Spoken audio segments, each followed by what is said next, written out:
yours than the team's. All right? Yeah, it's really good. I mean, we've the facts are we're 0-3, so that is a challenge. I mean, we're well aware of that, but you know what we do in situations like this is look really closely at the facts.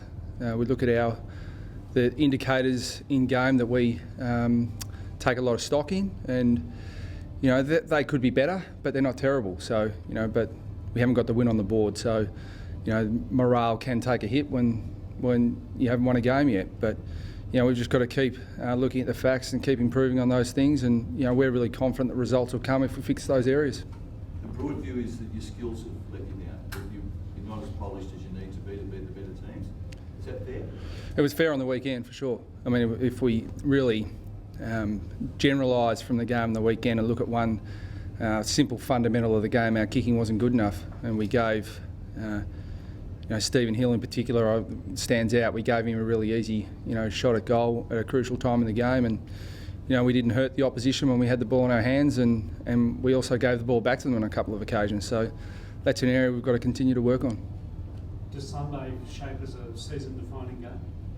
No, because it's the fourth game of the year and we've got 18 to go after that. So, you know, I understand that everyone wants to, you know, start talking season-defining, but we played 3 games, and those 3 games have been Fremantle in Perth, West Coast in Perth, and the reigning Premier off a 6-day break. So, you know, if you space those out throughout the year, we would have always said, gee, we're going to have to be on our game to win those games. So they're tough games. You know, we've definitely improved from where we were this time last year. So, you know, we've got to keep working on that improvement. You know, I clearly said at the start of the year that we've got to improve our performance against the better sides. That was obvious to all and sundry, and we haven't proven that yet. So we've got to keep working. But I'm really confident that a lot of the things we've worked on we've improved in, but they haven't been good enough to win us games yet. With what areas, sorry, Brad, if you've definitely improved, what areas are you talking about? Because it's not obvious to me. Well, I'll give you a simple one, Mike. If you look at our first 3 games from last year and look how many times we had the ball inside 50, and you know this year we've had the ball inside 50 55 times against Fremantle, 48 times against West Coast, and 54 times against the reigning Premier. So, you know, we're getting the ball in there. We're giving ourselves an opportunity where we're winning the ball in and around the contest. We're just not efficient enough with our ball use, and our kicking efficiency has really let us down, and that's an area we've got to clean up.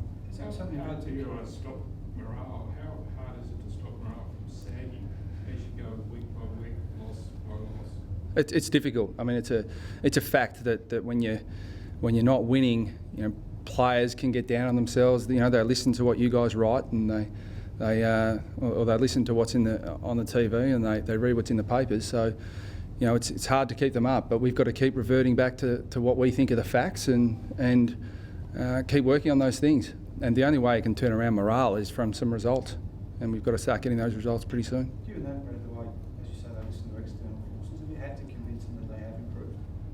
No, they can see it. I mean, football's, you know, it's a full-time professional business now, so we constantly review the team, we review players constantly, and you know, we review our performance almost on a daily basis. So they can see that. I mean, the things, all the measures that we take are there for them to see every day. So, you know, they see all those things. It's just the external forces we've got to try and control as best we can. And to be honest, we can't do a lot about what you guys choose to write. So, you know, we've got to get the performances on the board, and we're confident that'll turn. But as professional athletes, you know, they've got to focus on what they can control. Did you have a closer look at Richmond's third quarter last week than their other 3? Yeah, look, I think we've talked about our ball use. I just thought that they used the ball a bit better, to put it really simply. So, you know, they're an exciting young team when they get up and playing well. And any side with Deledio and Cochin and Foley and Jack Rewalt can be very dangerous when the game's played on their terms. So, you know, we've got to be aware of that, and we've got to plan well for it. Brad, if you had to mark your blokes at the moment, I know, notwithstanding the fact that we're only 3 games in for you and 4 for the competition, how many of them would get a pass mark? Individually? Yeah. Oh, not many. I mean, I think we've relied in the first 3 games. We've relied heavily on a few more senior players, so we do have to improve as an overall group. But I think there wouldn't be too many who could say they're happy with their season so far. Was there any fallout from Boomers' comments re Hansen? No, not at all. Not at all. I mean, the comments that Boomer made were look, and Boomer's comments were his own, and he was right in terms of needing a lot of the group to step up and start performing. The mistake he made is that he individualised, and he knows that. And the young players involved know that, and they've moved on very quickly.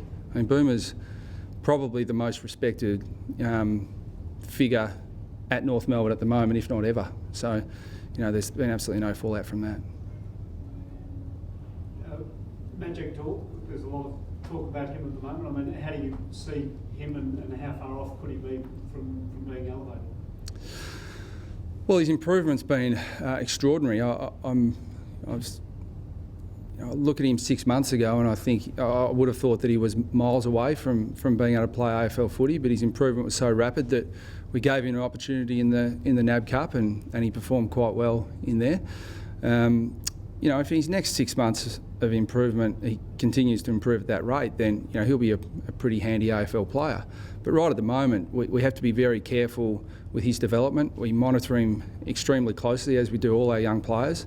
There are still some elements of his game that he's got to work on. I mean, we can all see the exciting things he does, and there's no doubt he's got athletic attributes that are going to enable him to be a very good player if he can fix up the other parts of his game. And we've still got a fair bit to teach him. So the biggest mistake we can make is rushing him in too early and demoralising him by having him not perform as he would like at AFL level. But the way he's improving, you know, I can't put a timeline on when he'll come in. But if he continues to improve at this rate, he's going to come in and be a good player. This year? I see no reason why he couldn't play this year. You know, the rate of improvement, or the curve he's on at the moment, if he keeps going that way, he'll play this year because he'll force his way in and he'll force us to pick him. But there are certain elements of his game he's really got to pick up on. What about McIntosh and Bastanek? Where are they at with their recoveries? Yeah, travelling really well ahead of where we thought they were. We've listed them as indefinite because it's very difficult to put an exact time frame on it, and if we did, we'd probably be wrong. So they're probably a little bit ahead of where we're at, but their returns, you know, probably a month away. You know, so you know, we've got to get them back in full training as quickly as we can, and then once they're in full training, we'll make a call on when they'll be available from there. But we don't expect them back within the month. Drew Petrie's struggling a bit with his rhythm, isn't he? I think the expectation was his feet were okay, he'd come back and it'd be just the player he was, but he's struggling a bit. Yeah, it's very difficult for. I mean, we forget that.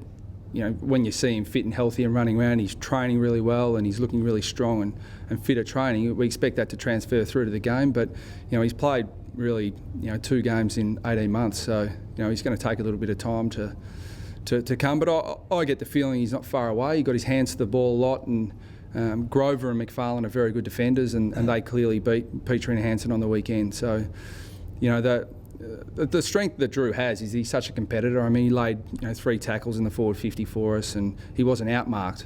You know, I think it's not far away before he starts taking those marks. Is Hansen frustrating you? No, Lockie's a very, very talented player, and a player I rate very highly, and I have the utmost confidence he's going to be an extremely good player for this football club. I've no doubt about that. But he's a key position player, and traditionally they take a little bit longer. Lockie's got some things that we're really working hard with him on that he's not able to take into games just yet. But, I mean, just because he's a number 3 draft pick, we shouldn't expect him to come in and dominate games. I mean, we've got to coach him. And, you know, we've got a lot of work to do with him just yet. But he's got, you know, a lot of elite level attributes. And is Endeavour one of them? Endeavour? Yeah. Well, Lockie trains extremely hard. I mean, he's a naturally aerobically fit athlete, but he works extremely hard as well. So I can't fault his training ethic. I'm talking about match day.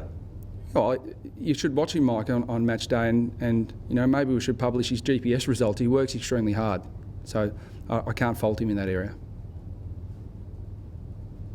Thanks, guys. Okay. Thanks.